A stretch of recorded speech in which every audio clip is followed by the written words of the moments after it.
प्रभु राम देव भगवान अल्लाह खुदा ईश आदि नाम एक ही शक्ति के हैं। वो कैसा है, कहां है, कैसे मिलता है, किसने देखा है? ये प्रश्नवाचक चिन्ह पूर्ण रूप से हटाने के लिए अवश्य सुनिए जगत गुरु तत्वदर्शी संत रामपाल जी महाराज के अमृत वचन, सर्व पवित्र धर्मों के पवित्र शास्त्रों के आधार पर। ईश्वर का नाम लेना था, परम पिता परमात्मा को याद करना था, जिसमें गीता जी भी उसी की तरफ इशारा करती है कि उस परमात्मा का ध्यान करो अर्जुन, तारा फिर दिल मरना हो है। उस परमात्मा का दूर रहा, हमारे से तो देवी देवता पितर बहुत ये ना निमटते हैं। और गीता जी में बना कर रखा, हम फिर भी कर रहे। पता फिर गीता जी को क्या माना हमने? वैसे तो गीता जी जैसा शास्त्र नहीं है, कृष्ण जी जैसा भगवान नहीं, और एक बात उनका अनुसरण नहीं, तो सुखी गीत गा रहे हो, भगवान का मजाक उड़ा रहे हैं। मेरे जैसे ने कह दिया हुआ था पक्की, और भगवान कह के चले गए हुआ कच्ची थारी नजरों में। इन बातों का विचार करना चाहिए, जब जाके आप अपनी व्यवस्था को ठीक कर पाओगे। जा सतगुरु की मैं बलिहारी, तो जामन मरण मिटाही। मैं उस गुरुदेव का ऊपर कुर्बान जाता हूं जो जन्म और मरण में मिटा दे। गुरु बहुत है, अपनी अपनी सीमा तक के वो सीमित गुरु हैं। अपनी प्रक्रिया में आपको मास्टर बना देंगे, लेकिन जन्म मरण को नहीं छुपवा सकते हैं।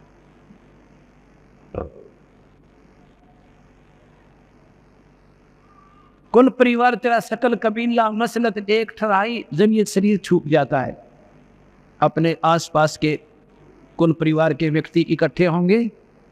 कोई तो नहला रहा है, कोई तो नहला रहा है, नवा रहा है, स्नान करवा रहा है, और कोई लकड़ियां दौड़ लग गया। किसी ने कपन बनाने की, अर्थी बनाने की तैयारी कर दी, और 1 घंटे के अंदर धर के उसका ऊपर और शमशान घाट को पहुंच गए। कुल परिवार तेरा सकल कबीला मसलत एक ठहराई। मसलत माने सलाह मशवरा, सबकी एक राय बन गई।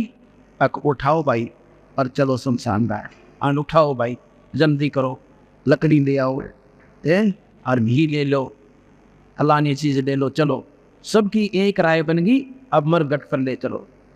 कुल परिवार तेरा सकल कबीला मसलत एक ठहराई, और बांध पिंजड़ी आगे धर लिया, मरगट में ले जाएगी। अग्नि लगा दिया तो दलम्बा फूंक दिया उस ठाही। अब शरीर का तो गति होगी, शरीर तो फूंक दिया, अब गति किसकी रहेगी? जो शरीर के अंदर जो वस्तु थी, जो जीवात्मा थी। वेद बाद फिर पंडित आए, पीछे गरुड़ पढ़ाई। वो तो जा चुके हुआ तपस्या पे काल के मुंह में, और पाछे उसकी विलय गरुड़ पढ़ाई। गरुड़ भी पढ़ दिया। फिर क्या हो गया? नर से तीतु पशुआ की दे गंदा बैल बनाई। ये 56 भोग कहाँ मन बोरे, तो कुरड़ी चरने जाए। अब 1 मिनट कभी भी दिन में विचार किया करो, अपने भोजन जब खान लगो और अन्य प्राणियों के आहार को 1 बजे किया दो। आपने वह रोटी खा जरूर लोगे, पर भगवान नहीं बोल सकते। और हम क्यों अब उन पशुओं को तो पशु ही मानते हैं, तो ऐसे पशु बने रहेंगे, और हमने मौज मारेंगे, फिर मनुष्य बन जाएंगे, और फिर ठाठ हो जाएंगे। ऐसा नहीं। कल बताया था कि बीबी पड़दर रहे थी, ड्यूटी लगे थी बार, कि नगन उगाड़ा करती है, गात उगाड़ा करती है, अर्पण कुतिया बाजार। ये परमात्मा का नियम है, ये बिल्कुल सत्य है। ये 56 भोग भोग कहाँ मन बोरे, की कुरडी चरने जाई। और फिर के बनेगा? इतना प्रेत सला पजा बराजे, पितरों पिंड भरवाई। फिर कहेंगे तुम्हारे जो पूर्वज है ना, वो पितर बने हुए प्रेत शिला पर रहते हैं, अब उनके पिंड भरवा दो, नहीं तो उनकी जुन्नी ना छूटे, वो मतलब मुक्ति ना हो, उनकी गति नहीं हो। अब पिंड भराने से क्या होता है, भूत जुन्नी छूट जाती है और गधा बन जाता है। इतनी गति पिंड भरवाने से होती है। भूत जुनी जा छूट है पिंड प्रदान करंत, गरीब दास जंदा कहे नहीं न भगवान दे। प्रेत जुनी छूट गई और फिर पशु जुनी मिल गई इसको। तो फिर कहते हैं जी हमारा पीछा छूटा, हमने सेद्या करता है, हमें नुकसान करता था, हमने तो गति करवानी करी, या गति करवाई उसको अपने पिता की या माता की। और फिर वो श्राद्ध क्यों निकाले, वही पिंड भरवाए पाछे। बहुत श्राद्ध खान को आए और काग बे कलमाई, और फिर नो कहें श्राद्धा में जे कौआ भोजन खा जाएगा ना, ये तेरे पिताजी ने मिल गया। अरे बड़ी सी दुनिया, गुरु बिन कैसे सरिया। जब आवे आसज का महीना, बोला कौआ बाप बनैया। अरे बड़ी सी दुनिया, गुरु बिन कैसे सरिया। पूरे गुरु बिना क्यों कर बात बने। आसज के महीने में लोग फिर कौवे को बाप बनाने, अगे तुम्हारा पिताजी आ गया और ये देखो ना काग बन रहा है, भोजन खा गया। हम सारे गर्दन, हाँ जी बिल्कुल। और कौवे ने ईद छात पटान दो टूट टूट कर पड़ा, कौवे सबसे पहले आएंगे। आसोद में कहते कार्तिक मंडा नहीं हो, वो तो नहीं खड़े पाओगे।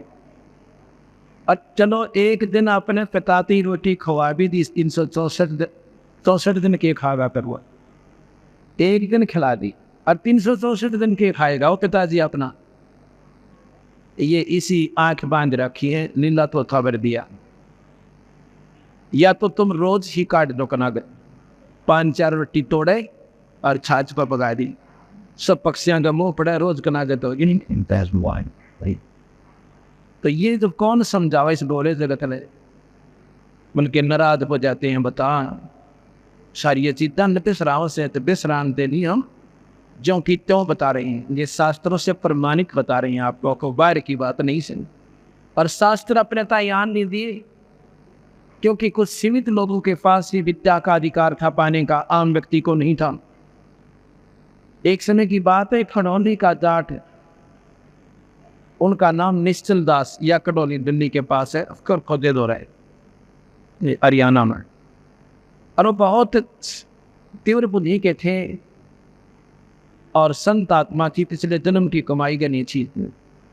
उसके मन में प्रेरणा होगी कि मैं संस्कृत पढ़ूं और शास्त्रों को पढ़ूं और दुनिया को समझाऊं।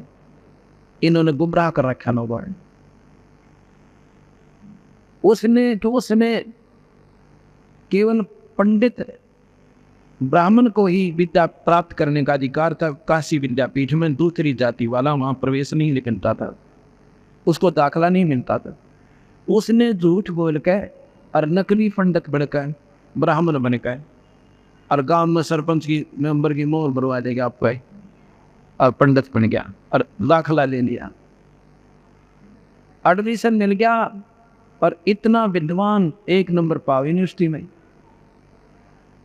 इतना मतलब प्राकांड उसका दिमाग चल रहा था, विद्वान बन गया। सबसे प्रथम श्रेणी में रहा है। जब उसने काशी विद्यापीठ की शिक्षा पूरी की, जब चलने लगा तो वहाँ के तो प्राध्यापक थे, मुख्य अध्यापक थे, प्रिंसिपल थे, उनके लड़की जवान थी, शादी योग्य हो गई थी। उसने सोचा ऐसा विद्वान बालक और होनहार और खूबसूरत, और क्यों ना अपनी कन्या का ब्याह इसका कर दूं।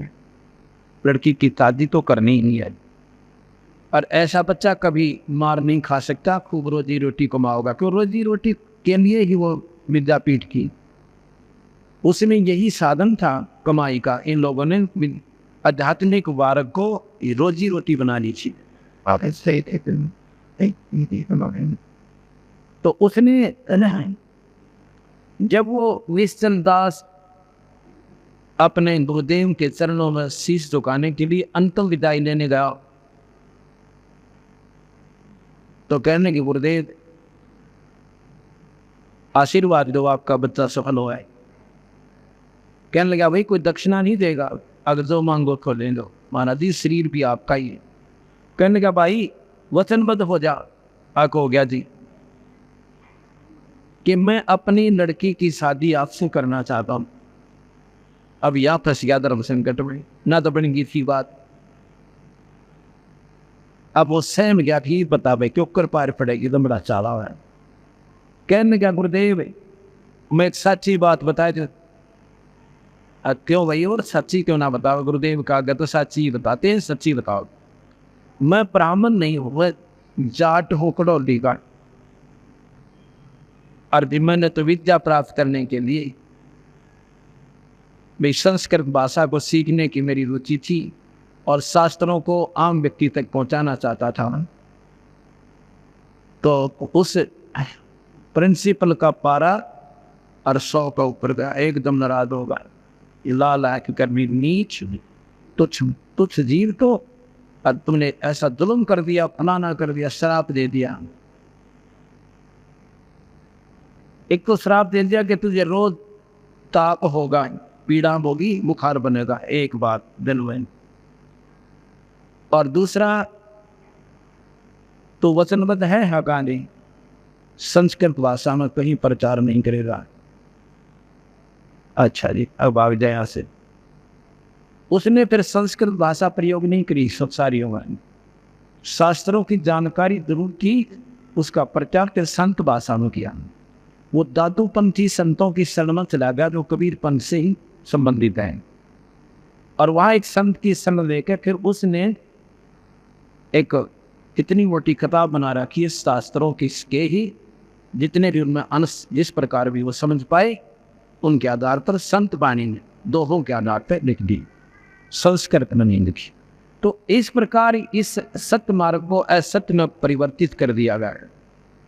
सच्चाई का ज्ञान किसी को रहा नहीं, रोजी रोटी जिस प्रकार से भी प्राप्त हुई वैसे ही ट्राई करने लगे। एक समय की बात है, एक राजा ने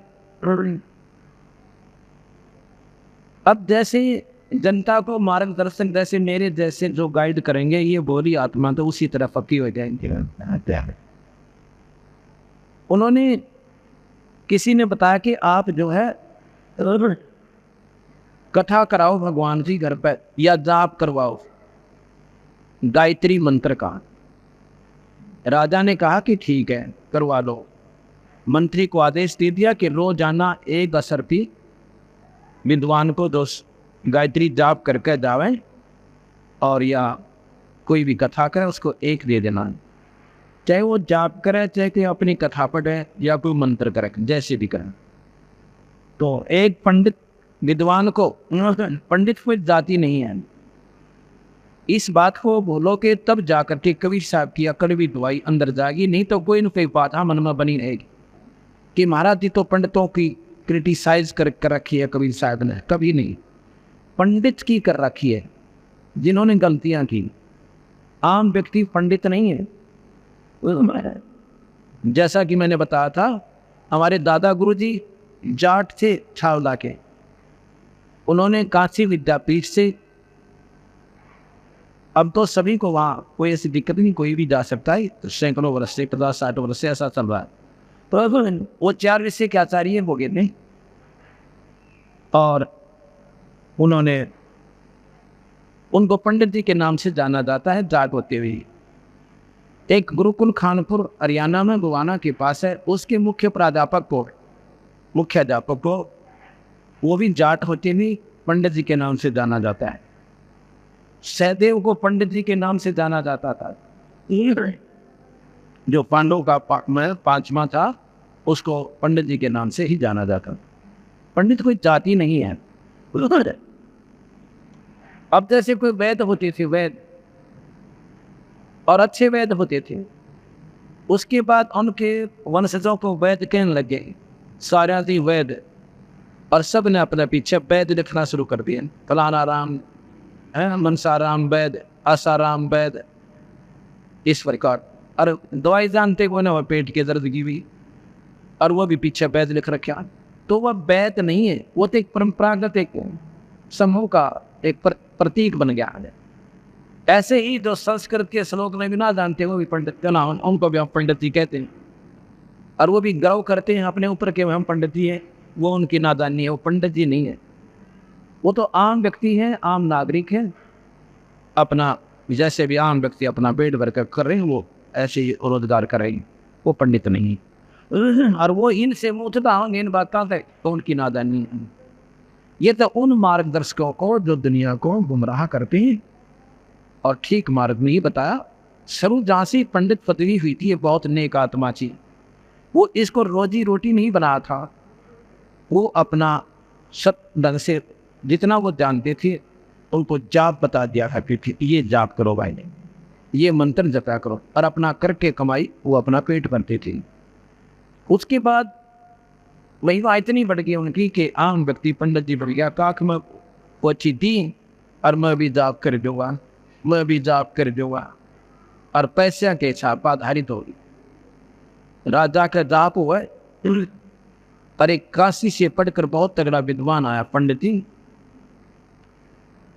राजा के हुक्म से वो अच्छे से अच्छे विद्वान की तलाश की गई, तो पाया कि एक विद्वान अभी काशी विद्यापीठ से और बहुत ही अच्छा विद्वान बनकर आया है, उसको लाओ। काशी जी पढ़ कर आया, उसको बुलाया, उसको कहा कि ऐसे ऐसे 1 हफ्ता 10 दिन या 15 दिन हमारे घर पर कोई मंत्र जाप करो, वो तुमने देखना है क्या करना है, चाहे कथा करो चाहे जाप करो, कुछ भी करो, हमारे घर में शुद्धि होनी चाहिए।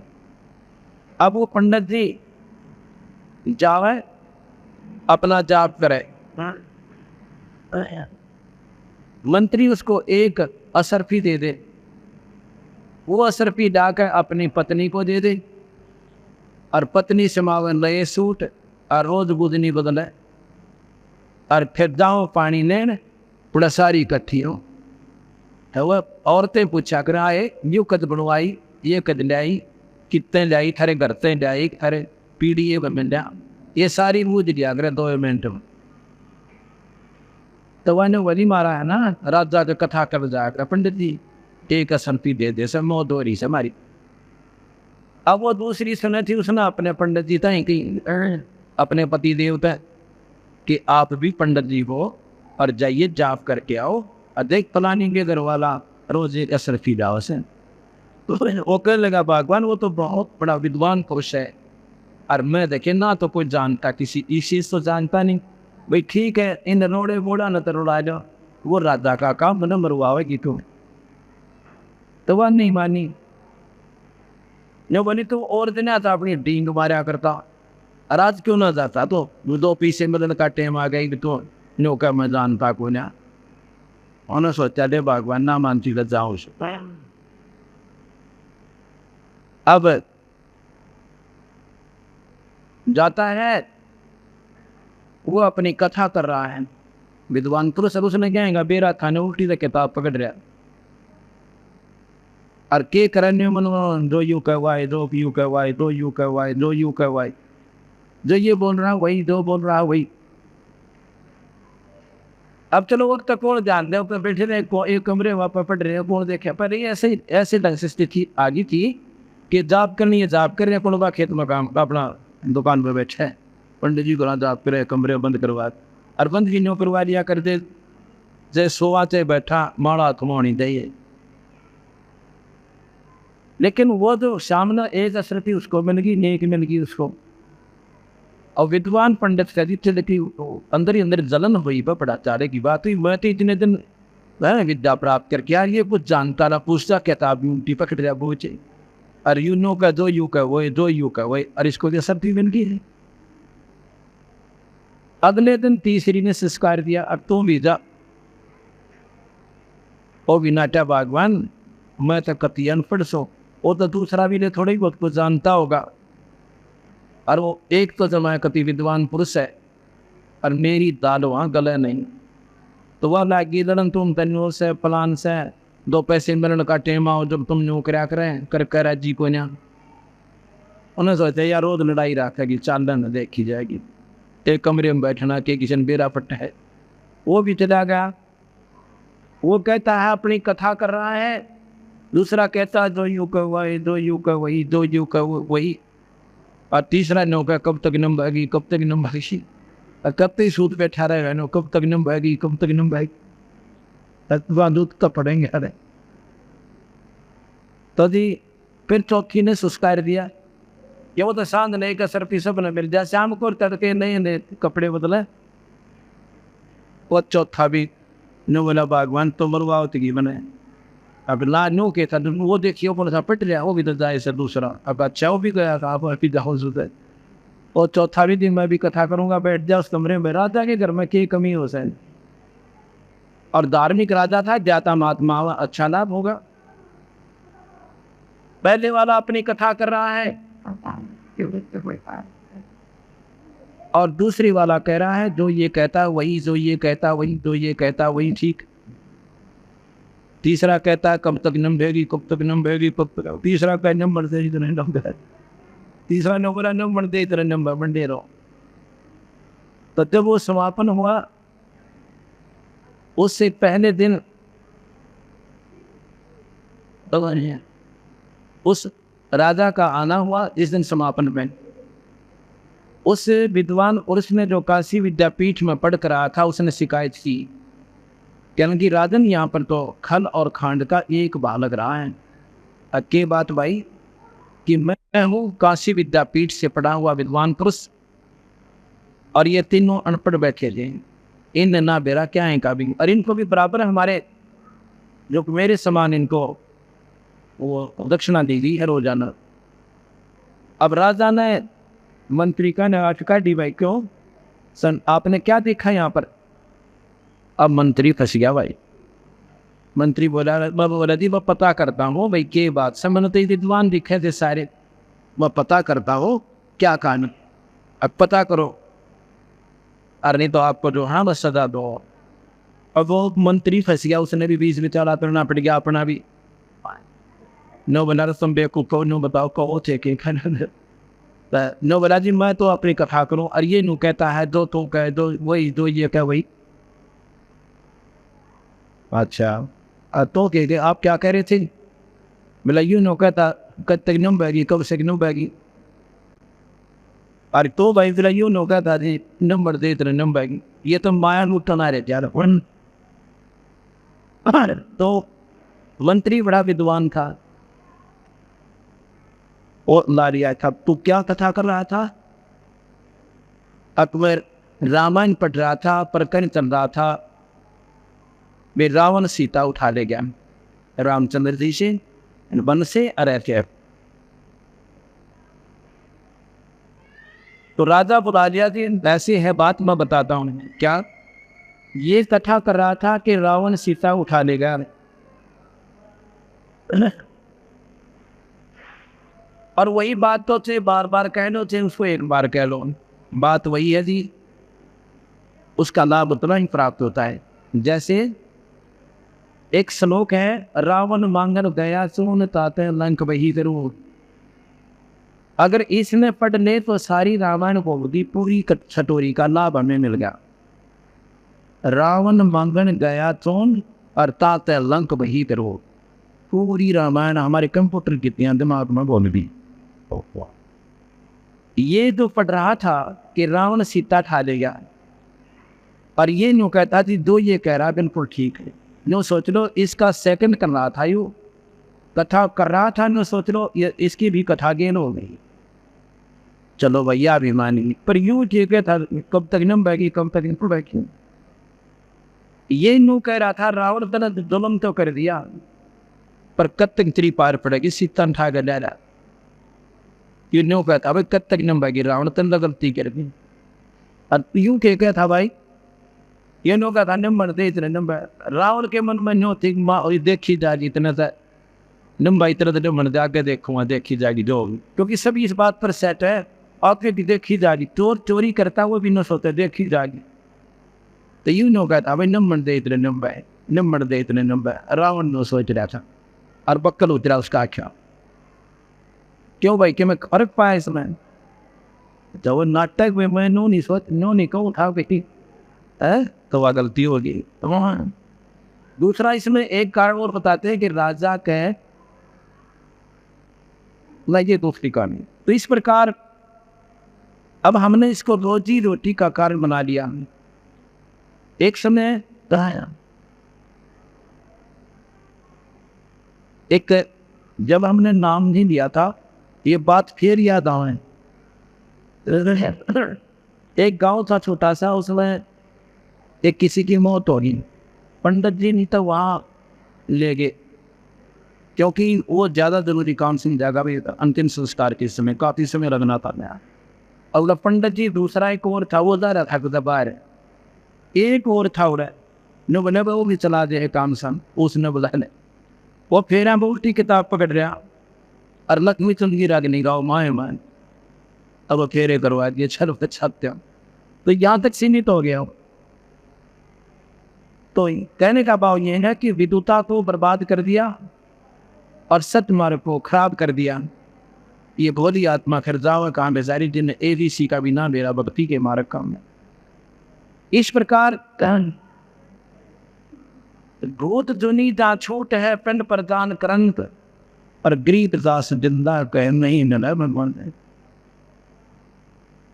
जय सतपुर की संगत करते तेरे सकल कर्म कट जाई, अमरपुरी पर आसन होते जहां धूप लाछाई। यदि तुम पूर्ण संत की शरण में आ जाते, ना कनागत काटने, ना माता धोकनी, ना पिंड बरवाने है, और ना कि प्रेस सलाह पदाना, ना सौराशी नदाना, ये सारा दंडन मिल जाता है।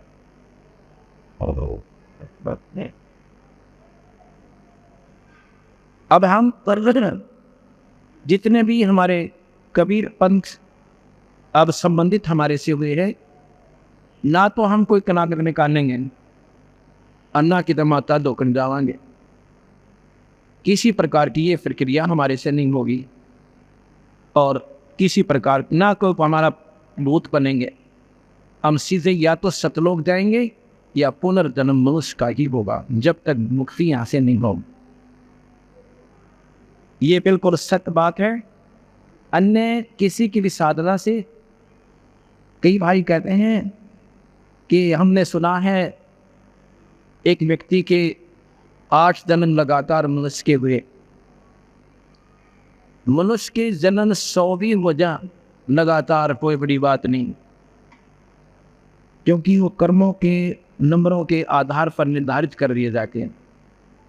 अंत में भी जीव की बिरान माटी होगी, कुत्ता और गधा बने से रहेंगे। पिछले कर्मों के आधार पर 1, 2, 3, 4 मनुष्य भी जीवन बन सकते हैं। किनको? जो केवल ब्रह्म तक की साधना करते हैं और जो सत्पुरुष की साधना नहीं करते, अंत में भी फिर वो पशु दुनिया में जाएंगे। इस काल का इतना लंबा जाल है, कैसे? एक राबिया नाम की लड़की थी, राबिया। उसको कबीर साहब मिले थे, भक्ति में बहुत ज़्यादा उसकी रुचि थी और पिछले अपने शास्त्रों के आधार से उसके जन्म जन्मांतर की घनी कमाई इकट्ठी हो रही थी। जिन पुण्य आत्माओं की पिछली पुण्य कमाई ज़्यादा है, वही आज सत्संग में समय निकाल कर आ रही हैं, दूसरे नहीं आ सकते हैं। वो तो ना तक या तो ठेके पर जा रहे होंगे और या फिर किधर लूटम मंडा मौत मात मचा रहे होंगे, 2 के 20 बना रहे हो इसका। और आपको भगवान ने समय दिया है, ये वैसे नहीं दिया। आपकी कसक भीतर की और कमाई आपकी अपनी इस स्थान पर आपको लेकर आई है, वैसे नहीं आ सकते आप यहाँ पर। आप सोच भी नहीं सकते इस साइड में जाने की, घर बैठ पर ना जाने के बात बनाकर मन आपको वहीं उलझा कर सेट कर देगा। उसके जन्म जन्मांतरों की बहुत ज्यादा कमाई थी। उस कमाई के आधार पर उस लड़की ने परमात्मा में रुचि बहुत ज्यादा होने के कारण अपनी यही धार्मिक प्रवृत्ति के आधार पर, अपनी धार्मिक परंपरा के आधार पर जो भी साधना का ज्ञान था उसमें आरूढ़ हो रही थी। उसको कबीर साहब ने सतपुरुष आकर्षण में उससे कहा कि बेटी ये साधना का क्या कर रही है कि स्वर्ग में जाओगी। बेटी स्वर्ग में जाकर के फिर क्या करेंगी? अब मौज मारूंगी, कितने दिन मारेगी वह मौज, ये भी सोची करे। अब जी मौज कितने दिन मारूंगी, स्वर्ग में रहूंगी, अब ना स्वर्ग में नहीं रह सकती। स्वर्ग के अंदर इतने दिन रहोगे जितने तेरी पुण्य कमाएगी, उसके बाद नरक में भी जाएगी और फिर 84 में जाएगी। ये कान बने का चांस है। वो सारी कहानी सुनाई जो मैं सुनाने लग रहा हूँ आपको परसों से। उस लड़की का बात समझ में आ गई। न बोले जी मैंने फिर मेरा रास्ता बदल दो, अगर नाम ले बेटी उस परमात्मा का ध्यान धरो। अब सतगुरु ने नाम दिया। संत जब नाम देते हैं अपनी भक्ति शक्ति का अंश प्रवेश करते हैं और उससे फिर वह भक्ति प्रफुल्लित होती है। वैसे नहीं आप राम नाम ले सकते, ना सत्संग सुन सकते। अब 2-4 वर्ष तो उस लड़की ने साधना की। उसके बाद समाज के इस उड़झेड़े में फिर उड़ गई। उसकी शादी होगी। शादी होने के बाद वो बोले हम तो माता तक खुआवेंगे, वो कहने लगे हम तो न्यू करवाएंगे, हमारा तब छठ की मानस है। वह बेचारी अपनी पूजा न छोड़ कर उन मोड़ वह 1 नहीं वह 20 उसने वह मार्ग त्याग दिया। उसके बाद उसका शरीर चुनाव हो जाता है हिंदू धर्म से। फिर वो मुसलमान धर्म में राबिया नाम की लड़की बन जाती है। भगवान के घर में हिंदू मुसलमान नहीं है, ये हमारी चौन सा ना पदारक्षी। परमात्मा के घर में ना कोई हिंदू है, ना कोई क्रिश्चियन है, ना कोई मुसलमान है और ना कोई जाति और पाति। एक जीव है उसकी संज्ञा में और उस जीव का जहाँ संस्कार उसी व्यक्ति के साथ जोड़ देगा, चाहे वो मुसलमान घर में है और चाहे वो क्रिश्चियन के घर में है, चाहे हिंदू और सिख के घर में। उस लड़की का फिर मुसलमान घर में जन्म हो जाता है। मुसलमान तो बाद में बने हैं, पहले कोई हिंदू और मुसलमान नहीं थे। पहले आर्य पुरुष होते थे। आर्य का मतलब श्रेष्ठ जीव। श्रेष्ठ कैसे थे? हमारे समाज में हुक्का बीड़ी शराब तंबाकू बिल्कुल नहीं था। यदि कोई शराब मांस तंबाकू प्रयोग करता था उसको गांव से निकाल दिया करते थे और उसको कमीन कहते थे। अपने ही घर के व्यक्ति को, अपने ही भाई को या चाचे को, और जो ऐसा नहीं मानता था 2-4 बार अलंठ करते थे।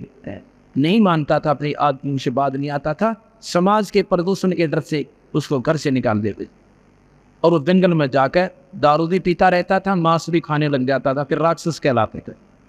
उसको कमीन कहते थे। कमीन कोई जाति नहीं है, ये कर्म कोई भी कर रहा है वही कमीन कहलाता है, चाहे किसी जाति मदद से नहीं। ऊंच नीच इस विध है लोई, ये कर्म को कर्म कहा लोई। अच्छे काम करने से किसी जाति से आप उसने कितना बंगी भी कहते हो, हमारे लिए वो प्यारी आत्मा जिसने अधिकार छोड़ दिए और परमात्मा के नाम को पर आरूढ़ हो गया, वो पुण्य आत्मा कुछ आत्मा है। ऊंच नीच इस विध है लोई, ये कर्म को कर्म कहा है लोई। कुकर्म करने या नीच से शुक्रम करने वाला उच्च प्राणी। अब वहां जब उसका जन्म हो जाता है, अब वो पिछली भक्ति जो सतगुरु की दी हुई जो कमाई थी वह खत्म नहीं होती, वह प्रेरणा देती रहती है। आज उसके बाद में कमाई आगे ना बने वो दूसरी बात है। अब इस उदाहरण से आप हिसाब लगाना, ये उदाहरण वैसे नहीं होते, ये आत्मा को झंझोड़ कर धर देते हैं अगर जो विचार करेगा गहराई से। अगर कोई इष्टवादिता या मजहब में फंसा रहेगा तो उसकी अपनी मौज है, लेकिन संत इस बुराइयों से दूर करते हैं। कोई ये मजहब और जाति अगर खत्म हो जा तो आज ही लड़ाई मच जाती है। लेकिन काल ने बेरा था कि कलयुग में कबीर साहब के हंस आएंगे और जीवन निकाल के ले जाएंगे। अब हिंदू और मुसलमान 2 बना दिए, ऐसा बना दिया कि वो इनकी नहीं सुन सकते, ये उनकी नहीं सुन सकते, एक भी बात नहीं सुनने को तैयार नहीं सकेगी। और मरने और वो उनको बुरा बताते हैं, हिंदू मुसलमानों को बुरा बताते हैं और मुसलमान हिंदुओं को बुरा बताते हैं। और भाई बुरे सभी है, सभी धर्म मजहब में सभी बुरे भी हैं उनमें और बहुत अच्छे भी। बुरे भी प्राणी हैं, अच्छे भी प्राणी हैं, क्योंकि अच्छाई और बुराई कर्म के आधार पर होती है, एक मजहब के आधार पर नहीं होती। अगर हिंदू ही सारे अच्छे हैं फिर यहाँ पर ना तो पुलिस की आवश्यकता थी और ना इन कोर्ट और कचहरियाँ की। भाई के भाई नंदन व्यवस्था ना होता है और बान बेटियां की इज्जत एक मिनट नहीं सुरक्षित नहीं है, चाहे देश से हिंदू की फीत ला रही। और मुसलमान अगर अच्छे हैं तो वहाँ भी कोर्ट नहीं चाहिए थी, ना कोई पुलिस फौज चाहिए थी। क्या आवश्यकता थी उनकी, अगर सारे मुसलमान ही गए बढ़िया, सारे हिंदू माड़े हैं। अच्छे और बुरे व्यक्ति हो सकते हैं, मजहब नहीं होता, वो कर्म से होते हैं। अगर वो कर्म त्याग देते हैं वो पुण्य हो जाते हैं, वो उच्च हो जाते हैं। उन कर्मों को छुटवाने के लिए संत चेष्टा करते हैं, सदने सुने पर सत्संग करके, सतमार्ग का दर्शन करके। और जो इन पर विचार कर लेगा वो प्राणी पार हो जाएगा, इस संसार के पचेड़े तो हट जा रहा। उस लड़की बचपन से इसने वह पिछली कमाई फिर दौड़ कर गई। अपनी माँ से कहने लगी, माँ मैं शादी नहीं कराऊंगी। उसने उसके पिताजी से बताया कि लड़की दृढ़ता से कह रही है मैं शादी नहीं कराऊंगी। अब माता पिता को चिंता का विषय बन गया, जवान बेटी, और इस समाज में हम कैसे अपने घर पर रख सकते हैं? हम तो 10 साल 5 साल के मेहमान हैं, उसके बाद बेटी का क्या होगा?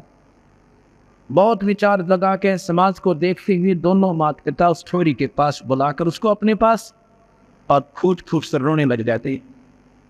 रोने कहते हैं, बेटी हम शादी के बिना आपकी शादी अवश्य करेंगे, ये हमारी मजबूरी समझ ले, और नहीं तो हम दोनों आत्महत्या करेंगे अगर तू शादी नहीं करवाओ। अब लड़की ने सोचा भी ठीक है, भी ये नहीं मान रहे हैं कि उस समाज को ज़्यादा देख रहे हैं। उसने हाँ मरनी ठीक है मैं शादी करवा लेती हूँ, लेकिन मन में संकल्प कर लिया कि मैं अपने आने वाले उस पति से बात करूँगी। अब परमात्मा कोई ना कोई कारण ही बना देता है जिसकी सच्ची लगन में रहते हैं। शादी होगी, शादी के तुरंत बाद एक बहुत अच्छे ऑफिसर से, बहुत बड़े अधिकारी से, बहुत पैसे वाले से उस लड़की की शादी, क्योंकि उसके संस्कार प्रबल थे। संस्कारों के आधार पर ही हर प्राणी का संपर्क अच्छे पति पत्नी के रूप में अच्छी व्यवस्था में जाता है। शादी के बाद उसने अपने पति से कहा कि मैं आपसे 2 बात करना चाहती हूँ। वो कहने की थी, करो, क्या बताओ, क्या बताना चाहते हो? अपनी सारी कहानी बता देती है। कहने लगी मैं बच्चे उत्पन्न नहीं करूंगी। तो वो कहने लगा फिर शादी क्यों करवाई? ये मेरे माता पिता की मजबूरी थी, और मेरा दर्द फैसला है, मैं भक्ति करके आप आत्म कल्याण करना चाहती थी। मेरे माँ बाप ने मेरी कतई नहीं सुनी। उन्होंने कहा कि हम आत्महत्या कर लेंगे, तू शादी नहीं करवाओगी। फिर तो मैंने उस दोस्त से बचने के लिए मैं वहाँ से आ गया। अब मैं आपसे प्रार्थना करती हूँ कि मैं बच्चे पैदा नहीं करूँगी, मैं भक्ति करना चाहती हूँ। यदि आप स्वीकार हैं आपको तो ठीक है, और नहीं तो मैं सुसाइड करूँगी। मैं जी नहीं सकती, मैं अपना जीवन खो दूँगी, मैं मर जाऊँगी। ये मेरा अंतिम फैसला समझ लेना। तो उसने सोची भाई मैं क्यों खाम खा इसके इसी पुण्य आत्मा के लिए बाधक बनो। वो कहने लगा फिर एक बात सोच लो, समाज हमारे लिए, इज्जत मेरे लिए, घर से बात नहीं जान दूंगा, तेरा न्यारा मकान बना दूंगा और 2 नौकरानी छोड़ दूंगा तेरे लिए, पर रहेगी तो मेरी बहन के रूप में मेरी दृष्टि में, और समाज की दृष्टि में तो मेरी पत्नी के रूप में रह गए। बड़ी मन मंजूर है। पर 100 शुक्र मनाए अल्लाह के खुदा जे भगवान है, अल्लाह आप दूर नहीं हो, आपने बड़ी छड़ी मेरी।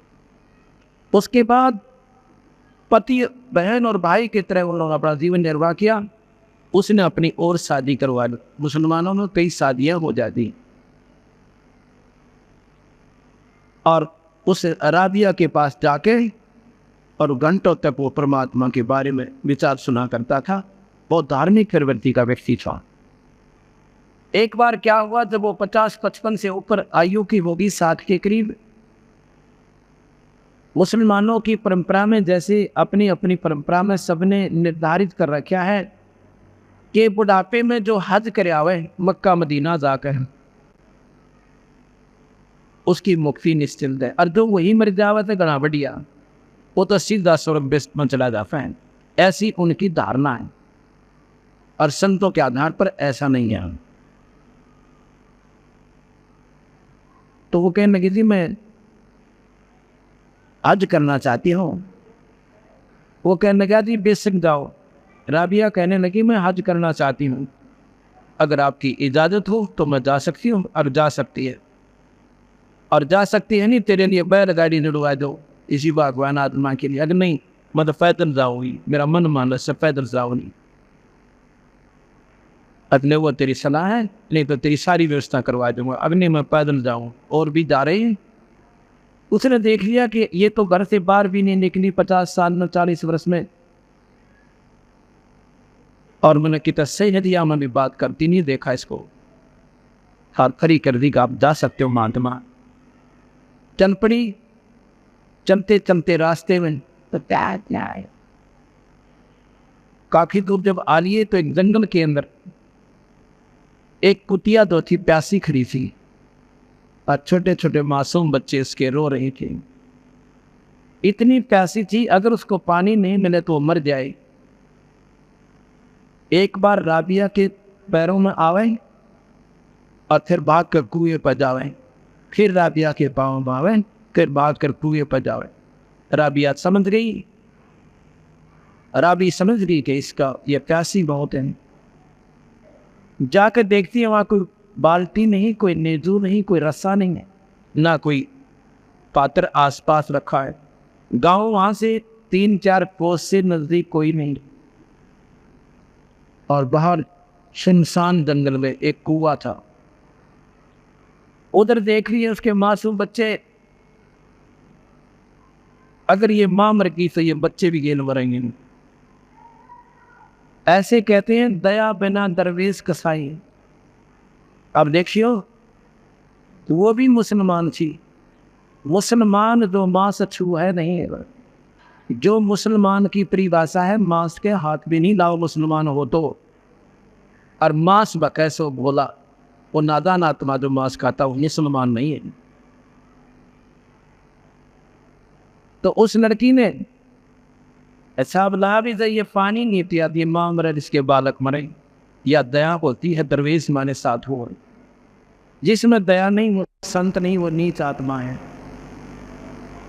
उसने क्या किया, अपने बाल पाड़े। उस लड़की ने लंबे लंबे बाल थे, राबिया ने पाड़ के सारे बाल, और सैकड़ों फुट नीचा पानी होता था पहले, 100-125 फुट नीचा पानी होता था, बहुत गहरा। और उन 4-4 बालों की रस्सी बनाई, 5-5, 7-7 बाल इकट्ठे करके बना के रस्सी, और अपने कपड़े का निकालने पहने मोटे मोटे कपड़े पहनती थी, पहना करते थे सभी खादी टाइप के। उनको लपेट के उनमें बांध कर उन कपड़ों को कुएं में डबो दिया। पानी में जब भीग गए तो बाहर लाके, और एक मटके का फूटा हुआ, गड्ढे का फूटा हुआ बर्तन पड़ा था, और उसको ठोक दिया। 2-3 बार निकाले और निचोड़ दिए, और कुतिया ऐसे ढंग से पीवे जनो कई दिन की प्यासी मर रही हो। साथ में उसके बच्चा ने नहीं पिया, और फिर सारी लहू लोहान होगी। अब न्यू तब बाल फाड़ा तक में स्वाद दिया। और ये जैनी भाई वो ये पाड़े बता कोई बात हुई, खाम का शरीर को पीड़ा देना कोई तुक बनता है। परमार्थ की खातिर तो आदमी सर देवे और ऐसा धर देवे तो बात भी बने। अब ये काली तो मानेंगे, लेकिन सच्चाई बहुत कड़वी हुआ करे, क्योंकि हम सच्चाई कहने के लिए आए। लिपा पोती करते संतान गणे दिन हो गए, लिपा पोती तो बात या बना कोई। अब उस लड़की ने क्या किया, अपने ने जैसे खून लग रहा था, वो गीले कपड़े लपेट नौकर के साथ सो, और निकाल फिर वो कपड़े धो के अन्यों के गिले पहन के, और चादर की तैयारी करती है। इतने में वो मक्का उठ कर वो नौका नो मंदिर, और वो देवन कुएं की बिल्कुल कोठी के साथ में आकर रुक जाता है। और वह लड़की देख कर पक्के को भूल जाती है, तू कहाँ है, कौन है, एकदम उसमें जाके मत्था टेकती है। उसी समय वो उठकर मक्का नौका न हवाई जहाज की तरह यथास्थान पर आ जाता है, और मक्की पर वो राबिया उसके अंदर सवार है। अब विचार करना इन बातों पर, हम कहाँ ले जाना चाहते इस कहानी को, कहाँ बताई बंदी छोड़ गरीबदास ने इसकी कथा को, और कैसे इसका श्रेय दिया है। उसके बाद वो लड़की सारे समाज में वाह वाह का पात्र बन गई कि राबिया जैसी महात्मा महापुरुष कोई आज आत्मा नहीं है। उसके बाद उसका मनुष्य शरीर समाप्त हुआ। ये काल के जाल है भाई। मनुष्य शरीर समाप्त हुआ। अगला जन्म जो है उसका एक बंसुरी नाम लड़की का फिर हो जाता है, और वो बंसुरी नाम की धार्मिक गायिका बहुत सुंदर शब्द सुनाया करती, बड़ी धार्मिक शब्द गाने वाली, और सारे समाज में एक नंबर प्रसिद्ध हो गई। और अंत में उसने मक्के जाकर अपना शीश काट कर दर दिया मक्के के में, उसी आत्मा ने दूसरे नंबर पर। अब विचार करो, जिसने मक्के के भगवान अल्लाह के चरणों में अपना सिर दे दिया, क्योंकि कहते हैं ना मक्का में जो वहाँ शरीर छोड़ दे उसकी मुक्ति निश्चित है, वहाँ मर जाता घना बढ़िया। और उसने इस उद्देश्य से अपना सिर ही काट दिया और मक्के चढ़ा दिया। फिर क्या बनी? अगले जन्म में फिर वो लड़की बनी और वैसा बन गई। अब देख इस काल के खेल को, काल बंदी छोड़ के ऊपर सुलझावे। अगले तीसरे जन्म में वो ही आत्मा जो पुण्य आत्मा और जिसके लिए मक्का उठकाया गया और जिसने सिर भी चढ़ा दिया अपने अल्लाह के चरणों में, ये काल निरंजन है भाई, ये ब्रह्म है, ये बेचून भगवान वही है। अब उस लड़की को वैसा बना दिया क्योंकि वो कर्म और बाकी रह रहे थे, दो भोगने थे उसके, और वो भी जन्म उसका पूरा हो गया। अब उसका मनुष्य शरीर के नंबर का समय कितना रह गया था? 12 वर्ष का। फिर वो 84 में जाकर कुतिया और गधी कुतिया नंबर, फिर 84 में जाना था उसने। अब काल एक समय में इतनी कमाई करवा दे से किसी संत के माध्यम पर, और फिर उसका छींट नहीं लादर जनता पर समाज के आधार पर रखता है, और उसमें छोटी मोटी कमाई पर पिछली कसक और उसके पुण्य साथ होते हैं, उसको मौज सी मिली रहती हैं। कार भी हो जाती हैं, कोठी भी हो जाती हैं, लड़के भी ठीक हो जाते हैं, पोते भी हो जाते हैं। फिर मैं सोचा मौज मातरी से तो मैं माता दो को ना इन तय हो रहा से है तो गुड़गा मारी दावा ना बाल चढ़ावा, इससे लाभ हो रहा। इन तो होता ना टट्टू का लाभ कि तो पिछली कमाई आपकी फल रही है, जब तक ये फल रही है इतना आप मौज में हो, और जिस दिन नंबर आओगा ना बुल्ढे कर्मा का, ये माता और मसानी खड़ी खड़ी देखें कुणबा कहानी तक हो जाएगी, इनकी कोई डाल नहीं अड़ेगी, क्योंकि ये साधना समाधान नहीं है, ये बचाव का कारण नहीं है। अब सुनना इस कहानी को कैसे होता है। वही लड़की दिल्ली के अंदर सिकंदर लोधी बादशाह के धार्मिक गुरु शेख तकी उसके घर पर जन्म लेती है। 12 वर्ष की आयु होकर वो लड़की प्राण त्याग जाती है। उसके बाद उसका 84 में नंबर आना था और उसको कब्र में दबा दिया। अब क्या होता है, कबीर साहब हिंदू और मुसलमानों को दोनों की गलत साधना को बिसराहा करते थे और सच साधना को समझाया करते। कबीर साहब कहा करते थे, एक मुल्ला मस्जिद में एक पुकारे बोकान, और इनमें कौन सरे को जागा हमने लगा धोखा। कैसे हलाल करते हैं बकरे को? आधी गर्दन काट दें, उसके पाँव बांध दें, आदि ऐसे तलवार से अग्नों के कलमा पढ़ते रहेंगे। एक कलमा है जैसे गायत्री मंत्र है, ऐसा मुसलमानों ने एक अपना चारों कतेबों में से ऐसा मंत्र बना रखा है, उसको कलमा कहते हैं। कलमा माने मंत्र है, और उसको आधी आधी गर्दन काट देते हैं और तब तक उस पर कलमा पड़ता रहता है काजी। और मुल्ला मारा कर रुके उसमें मस्जिद में पटड़ कर ईतन स्पीकर हो गए, वरना नो ऊपरले से बजा करता तो ऊपर गुमद के ऊपर होता था, और नो ऊपर तो मुँह का ऊपर है, और कि मैं तो गुमद में तो रुके आवाज़ ज़्यादा था। और यूँ कहा करता, हे अल्लाह, हे खुदा, अल्लाह अकबर, ये रूह बकरे की आ रही है, इसको बेच तो मैं सतान देना, अल्लाह अकबर। कबीर साहब कहा, ने तेरे बाप का नौकर है, तेरे कर्ण तो स्वर्ग में भेज देगा। इतना दुनिया को गुमराह कर रहे हो, जैसा स्वर्ग बकरियाँ खातिर खानी छोड़ रखा तुमने। आए है अपना नंबर लाओ न जब जाना, अपना गला कटवाओ, मारो छुरी दे दे अपने बाल कहाँ कर अपने स्वर्ग तप करें कि रूह खाते रहे। और जिस स्वर्ग को पाने के लिए शेख फरीद ने और 12 वर्ष कुएं में लटकना पड़ा, वो भी मुसलमान था। और मंसूर ने अपने अंग अंग कटवा दिए उस स्वर्ग को पाने के लिए।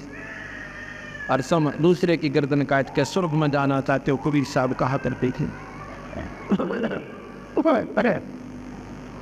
वो तो बकरा तो अपनी जान न रो रहा है, बीमार रहा पड़ा पड़ा पीड़ा में, और काजी उस पर कलमा पड़े और वो सिफारिश करने लग रहा, मुल्ला ऊपर चढ़ कर, इसकी आत्मा को स्वर्ग में भेजना भगवान अल्लाह खुदा। कबीर साहब कहते हैं एक मुल्ला मस्जिद में कुक, एक पुकारा बोका, देखो वो पड़ा पड़ा रो रहा बेचारा, वो अपने कर्मा ने रो रहा चिल्ला रहा है और वो भगवान के सिफारिश कर रहा है। इनमें कौन शरीक हो जाएगा? हमने लग गया धोखा, ना तो मुल्ला जा सके और बकरे न तो जगह कहा। फिर कहते हैं जय या रूत भिष्ट पठाई, भिष्ट माने स्वर्ग भेज दी, तेरी पक्की बात मान लेंगे तो कर तदबीर कबीला भाई। न बोले जब जान देंगे तो अपने बच्चा पर पट देश कलम ने और काटा दी कर देंगे।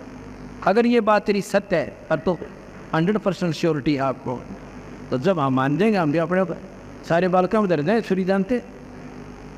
तो ये गुमराह करने वाले उन्होंने ये धर्म ठेकेदार कहलाते हैं, मुल्ला और पंडित। पंडित कोई जाति नहीं, मेरे जैसे ठग।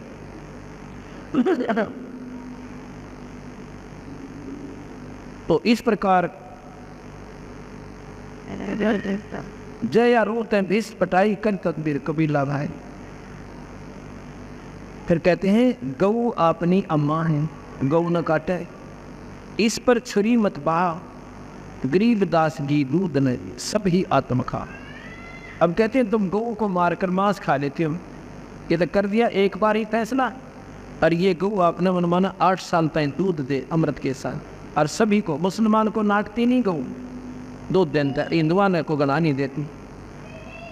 इसका दूध पियो, घी खाओ, लस्सी बनाओ, अपने बच्चा ने खिलाओ, और मांस खा के वो फारिग कर भी पाप के बागी और बन गई। कहते रुधिर छोड़ भोजन छोड़ रुधिर क्यों खाई, पर दया बना दरवेश कसाई।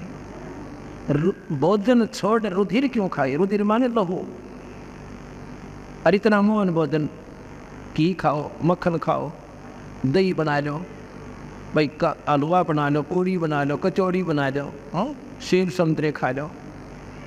भोजन छोड़ रुधिर क्यों खाई, और दया बिना दरवेश कसाई। जो गल काटते वो महात्मा नहीं हो सकता है, वो तो नीच आत्मा हो सकती है, चाहे वो हिंदू है या मुसलमान है। गरीबदास जी महाराज कहते हैं एक समय की बात है, आज से 350 वर्ष पूर्व एक कुंभ का मेला हरिद्वार में हर पैड़िया में होया था। ये पर भी बताया करें अपने हिसाब से सेट करके, हरिद्वार में लगेगा, दोनों दोनों टेलीफोन आया करेगा भगवान का, और इनको बिला उड़ा को फलाने उसमें लगा पुष्कर में, और फिर नहाने के लिए जाते हैं उस पर भी वाले दिन। उस समय निर्धारित होता है इस समय लगेगी पर भी।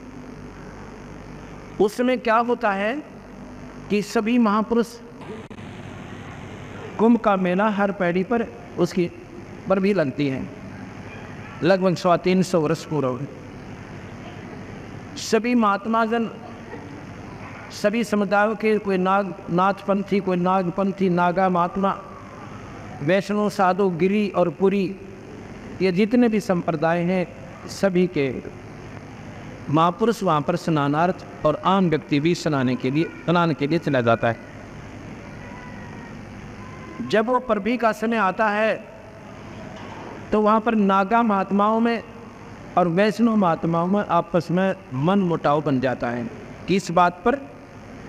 नागा कहते हैं हम श्रेष्ठ हैं सबसे, हम प्रथम स्नान करेंगे इस परभी पे, और बाद में ये सारी खनकत ना होगी शरण फरड़े।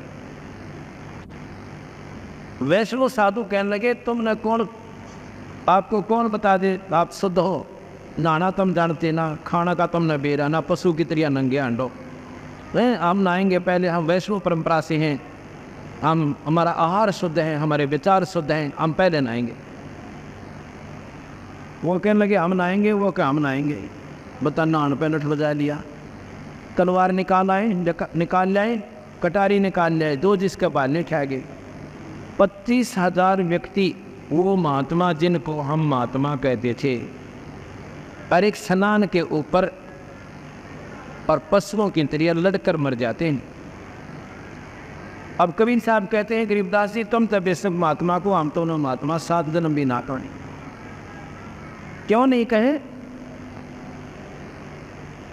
हर पैड़ी हर हेत नहीं जाना, कहते हैं काटे शीश नहीं जल करुणा,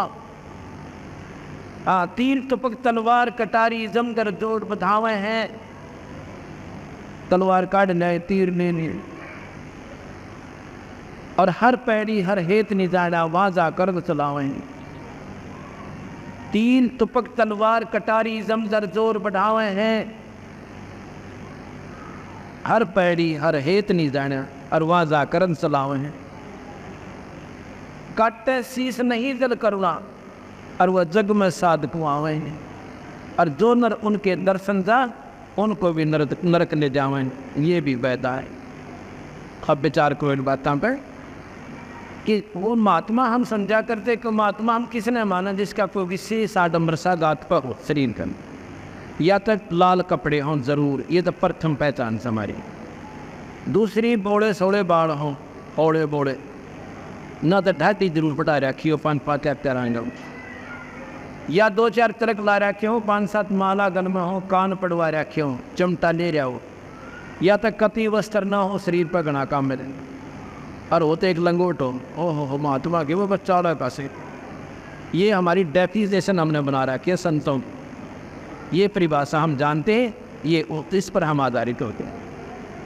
अगर ऐसे संत बनते हैं, कान ये बहन बेटियां सारी पढ़वा रही, हम भी पढ़वाना 2 मिनट लगेंगे, तभी देर नहीं लगे।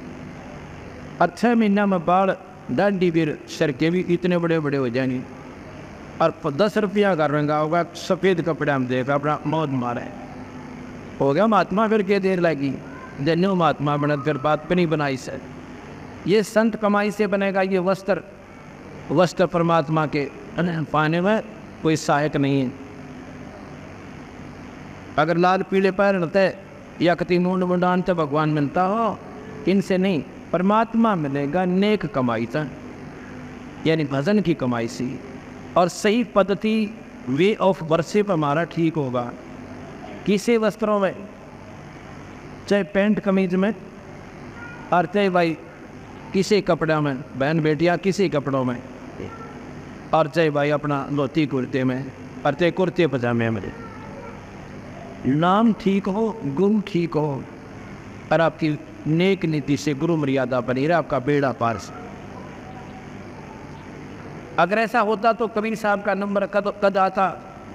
अपना कपड़ा बनाया करते थे, और अपने वो बेले बच्चों को, क्या नाम है उनका, पालन पोषण करते थे।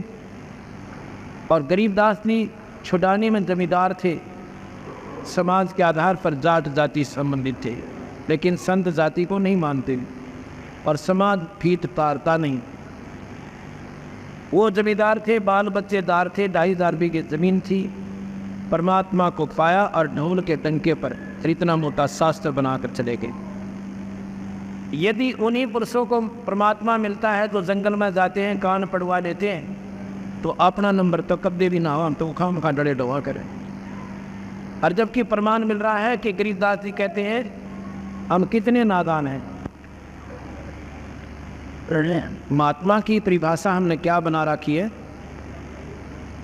एक भक्त कहने लगा जी, हम एक बार ना धार्मिक यात्रा पर गए थे, एक जंगल में झोपड़ियाँ गली हुई थी, वहाँ चले गए।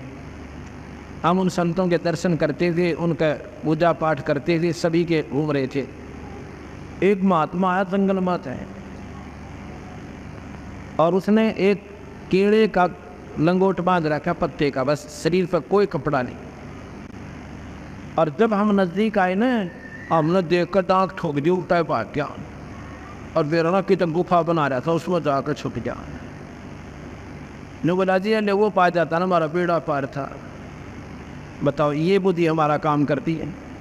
गरीबदास जी महाराज क्या कहते हैं कि केले की कोपीन है और फूल पान फल खाही, पत्ते तोड़ कर खाओ, फल तोड़ कर खाओ, और केड़े की कोपीन बना रखी, लंगोट बांध रखा।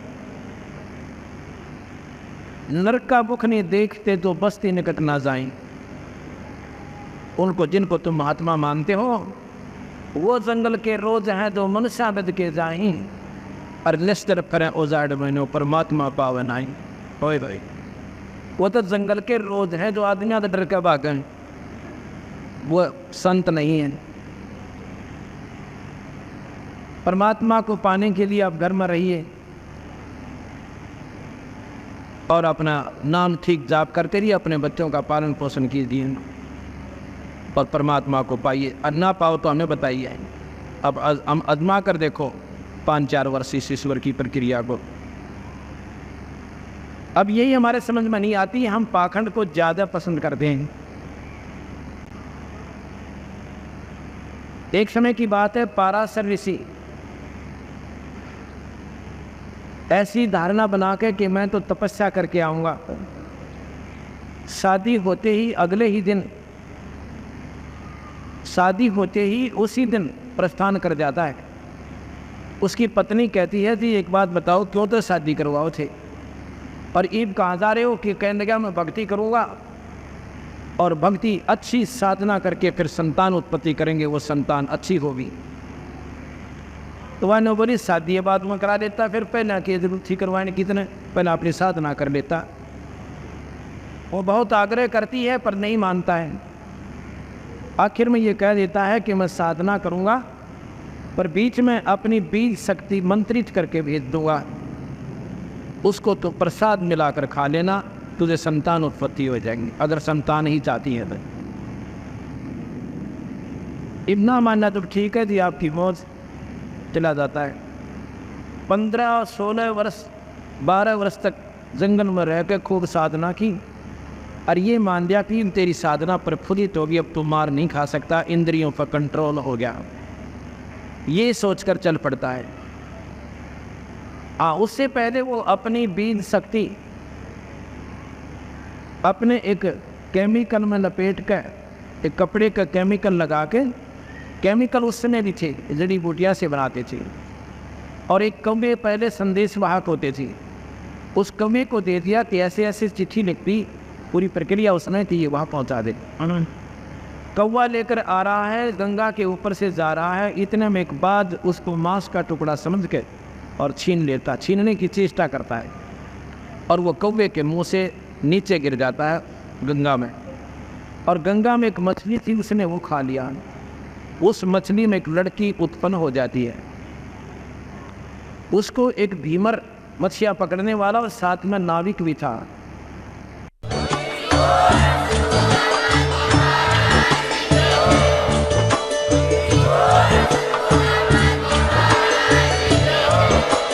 आप सुन रहे थे जगत गुरु तत्वदर्शी संत रामपाल जी महाराज जी के मंगल प्रवचन। अधिक जानकारी के लिए विजिट कीजिए हमारी वेबसाइट www.jagatgururampalji.org। संत रामपाल जी महाराज जी के शुभ आशीर्वाद से पूरे विश्व भर में 500 से भी ज्यादा नाम दीक्षा केंद्र हैं, जिन पर संत रामपाल जी महाराज जी द्वारा ऑनलाइन निशुल्क नाम दीक्षा दी जा रही है। अपने नजदीकी नाम दीक्षा केंद्र का पता करने के लिए संपर्क करें 8222880541।